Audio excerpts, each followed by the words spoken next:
Kita lanjutkan dua sisi, tapi Bapak-Bapak sebelum kita diskusi ini saya mau ke teman-teman mahasiswa nih, karena sudah ada di sini. Saya ingin mengajak melibatkan di sini ada Audrey, silakan berdiri Audrey. Dari tadi mengikuti perbincangan di sini diskusi Bapak-Bapak ini. Nah, apa nih Audrey yang ingin disampaikan atau yang ditangkap dari diskusi kita malam hari ini? Perkenalkan, saya Audrey Pak dari Universitas Nasional. Saya ingin menanyakan tentang saya akan mewakilkan masyarakat, terutama masyarakat umum, awam.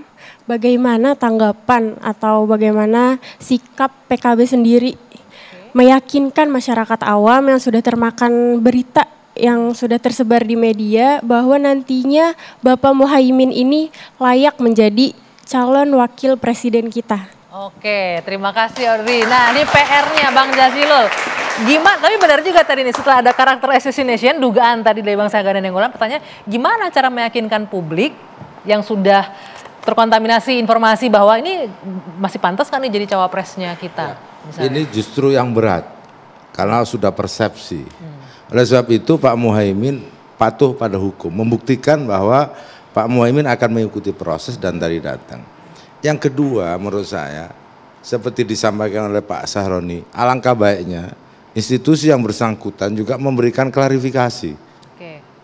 Supaya apa? Supaya publik ini menyangkut capres dan cawapres itu adil, mendapatkan perlakuan yang adil. Tapi mungkin belum bisa dikasih klarifikasi apa-apa karena ini baru pemeriksaan pertama dari saksi Caimin kan, mungkin belum masuk ke konteks kasusnya barangkali. Ya tentu yang kami maksud karena ini misalkan untuk perkara ini, untuk kasus ini misalkan institusi yang berwenang, kejaksaan saja bisa menunda. Jadi maksudnya kenapa buru-buru? Oke. Seperti disampaikan oleh beliau, atau seperti Pak Sahroni, usut semua capres-capres itu. Wah, ini nambah-nambahin kerjaannya KPK nih. Iya kan? Atau begitu.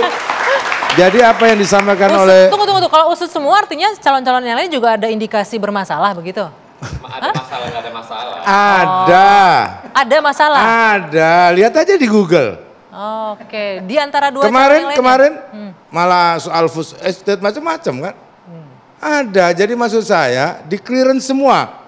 Kalau memang mau diperiksa semua, diusut semua. Kalau mau ditutup dulu. Di moratorium seperti beliau, seperti kejaksaan juga. Supaya apa? Supaya tidak menimbulkan kegaduhan, prasangka yang buruk, apalagi nanti bisa jadi antar satu dengan lainnya.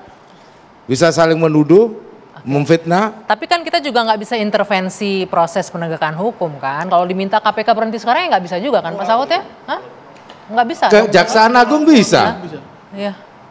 Itu tadi saya, Kejaksaan Agung mengeluarkan surat instruksi tapi pengunduran. Ya. Iya. Tapi bukan untuk kasus yang sedang berjalan.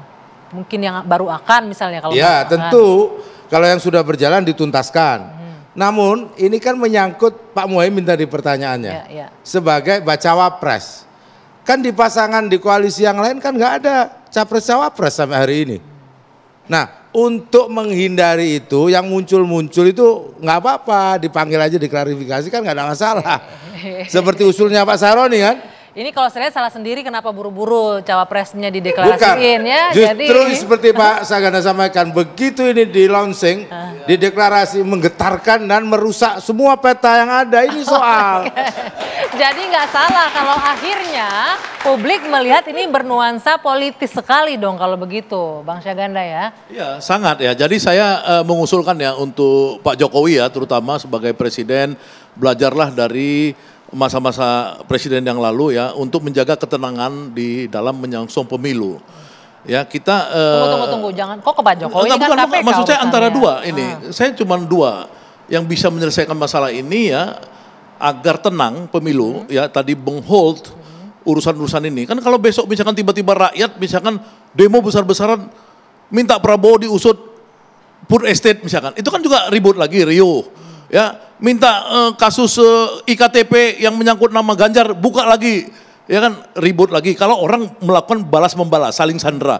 Padahal kita ini kan mau pemilu tenang, ya pemilu itu kompetisi yang tenang. Yang bisa menyelesaikan cuma dua menurut saya. Satu presiden, ya memerintahkan kepada semua jajaran, baik kejaksaan sudah melakukan tadi, ya kepada kepolisian, kepada KPK karena dia punya struktur dewan pengawas, agar ya di moratorium dulu urusan-urusan yang menyangkut capres dan cawapres. Oke, supaya tidak dijadikan bahan karakter assassination.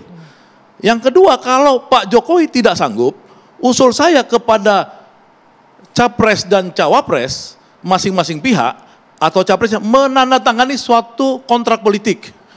Kontrak politik apabila ada yang terkena kasus selama urusan-urusan ini sedang berproses ya, misalkan kita lagi mau pemilu gini, nanti diberikan amnesti oleh presiden baru yang terpilih. Gitu loh. Jadi orang tenang. Jangan misalkan yang diperiksa jadi nggak tenang kan. Orang mau keliling ini misalnya Caimin waktu pendek dia harus keliling Indonesia. Ya kan? Harus tenang ini. Pak Saud, ya itu. terakhir bisa memungkinkan nggak itu dilakukan oleh KPK untuk diberhentikan dulu, di hold dulu kasus yang sedang ditangani? Ya, penegakan hukum itu kan pasti ada yang disebutnya cost and benefit. Pastilah itu akan ada untung rugi di sana gitu. Makanya kan ada untuk kasus sekian itu ditunda kasusnya dan seterusnya. Itu biasa terjadi di negara manapun. Nah, pertanyaan saya untuk KPK, pernah melakukan itu sebelumnya? Nggak pernah kan dalam sejarahnya? Nggak pernah, karena memang dari awal kita tidak pernah, kan begini, ketidakpastian ini muncul kan karena memang ada sesuatu yang sebenarnya tidak wajar kan? Benar nggak? Saya tanya Mas Jajil, ini wajar nggak ini diginikan? Nggak kan?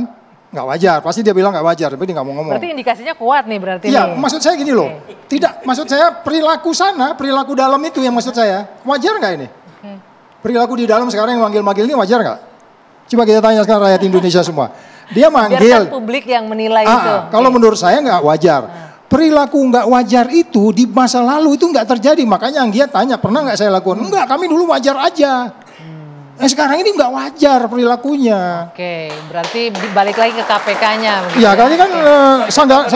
Pak Saud ya. Tadi kemarin saya di panel sama Pak M. Yasin ya. 3 hari 2 hari lalu di TV One juga. Kata beliau itu kalau dulu kami di KPK, mungkin beda periode ya, kalau deket-deket pilkada ya dan lain-lain itu dia biasa ditunda dulu habis pemilihan gitu loh, baru dia proses lanjut gitu. Itu yang saya maksud wisdom itu, Mbak. Oke, baik. Itulah yang kita maksud bijaksana itu. Kita tunggu wisdom KPK dalam menangani kasus ini, apalagi menjelang Pilpres 2024. Terima kasih Bapak-Bapak sudah hadir malam ini, teman-teman mahasiswa juga terima kasih sudah bergabung. Kita berharap sama-sama penegakan hukum tentunya bisa dilakukan netral mungkin, se-independen mungkin. Itu juga yang kita gantungkan harapan kepada KPK. Apalagi menghadapi tahun politik Pilpres 2024. Saya Dwi Anggia, kita tutup 2 sisi malam hari ini. Kita jumpa lagi pekan depan. Sampai jumpa.